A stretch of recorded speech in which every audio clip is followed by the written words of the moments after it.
Қайырлы күн достар, бүгін сіздерге үй жағдайында бургер жасайтын боламыз. Менімен бірге видео соңына дейін болыңыздар. Ең алдымен алдыңғы видеода көрсетілгендей булочкамызды пісіріп алған соң екіге бөлеміз.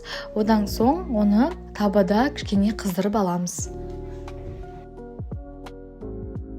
Енді фаршымызды дайындаймыз. Ол үшін дәміне қарай тұз, бұрыш қосып, барлығын жақсылап араластырамыз.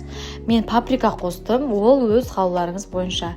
Міне осылай барлығын қосқаннан кейін жақсылап араластырамыз. Енді фаршымызды дөңгелек формаға келтіреміз.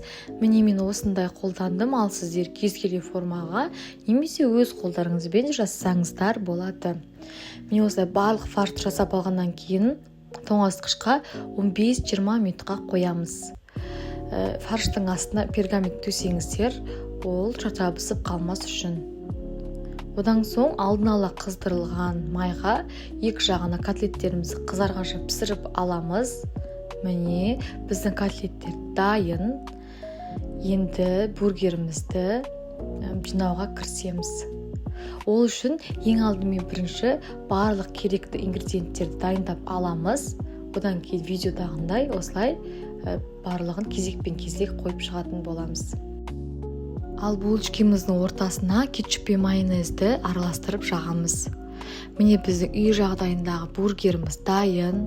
Осы рецептпен міндетті түрде балаларыңызға жасап көріңіздер. Оларға ұнайтыны сөзсіз. Барлығыңызға менің видеомның соңына дейін көргендеріңізге көп рахмет. Арнама тіркелмеген болсаңыздар тіркеліп, қолдап достарыңызға жіберуіңізді ұмытпаңыздар.